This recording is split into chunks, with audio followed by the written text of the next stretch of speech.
मध्य प्रदेश के मुख्यमंत्री डॉक्टर मोहन यादव ने मंगलवार को उज्जैन के तिलकेश्वर महादेव मंदिर पहुंचकर गौशाला में गोवर्धन पूजा की। मुख्यमंत्री ने गौ माता की पूजा भी की और विशाल गौ अन्नकूट में शामिल हुए।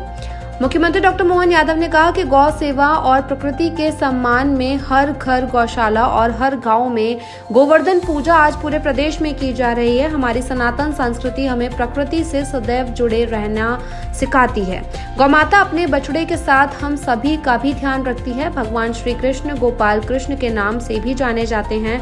वर्तमान में शासन और आमजन साथ मिलकर सभी त्योहार आनंद और हर्षोल्लास के साथ मना रहे हैं। दीपावली के अगले दिन गोवर्धन पूजा की जाती है। हमारा देश किसानों और गौ पालकों का देश है। सही अर्थों में हम सब के लिए दीपावली तभी सार्थक है जब हमारे किसान और हमारा गौवंश उन्नत रहे, तभी समृद्धि आती है।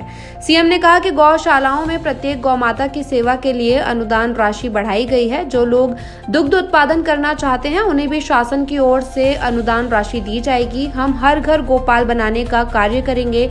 मध्य प्रदेश शासन द्वारा सिंचाई के रकबे को बढ़ाने के लिए नदी जोड़ो अभियान प्रारंभ किया जाएगा। सूर्य घर योजना के अंतर्गत किसानों को सौर पंप लगाने पर 90% तक अनुदान राशि भी दी जाएगी। कभी मत भूलना, गांव से रिश्ते कभी मत खत्म करना, ये हमारे महात्मा गांधी जी के शब्दों में कि सच्चा भारत गांवों में बसता है और गांव स्वावलंबी होते हैं हमारी इन सारी व्यवस्थाओं से। इसलिए प्रत्येक तीज त्योहार इसी प्रकार आनंद के साथ मनना चाहिए। कैलाश जी भाई साहब ने सही कहा कि हमारी ये जो गौशालाओं के माध्यम से गोवर्धन पूजा, ये गोवर्धन पूजा है, गो संवर्धन है और गोवर्धन भी है। आज खेती के अंदर जिस प्रकार से रासायनिक खादों का उपयोग हो रहा है और उसके माध्यम से क्या होता बताने की जरूरत नहीं। जब देखो तब यूरिया, एनपीके, 12-32-16, डीएपी इनकी मात्रा बढ़ती जा रही।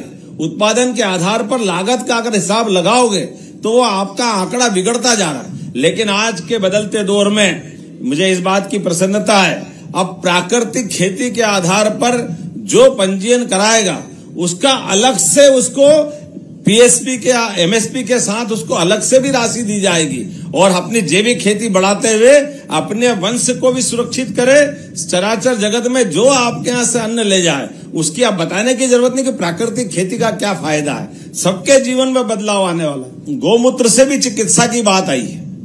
गौमूत्र से चिकित्सा, गोबर से प्राकृतिक खाद, गोबर के दिए, मिट्टी की प्रतिमा जैसी गोबर की प्रतिमा, कितने प्रकार के उपयोग चालू हो गए। लोग तो कहते कि परमाणु का खतरा भी अगर आ रहा है और घर गोबर से लिपा हुआ है तो वहां परमाणु विकिरण भी खत्म हो जाता है। कितने कितने प्रकार से परमात्मा ने ये गौमाता के माध्यम से हमारे आसपास ये रहस्य दिए हैं।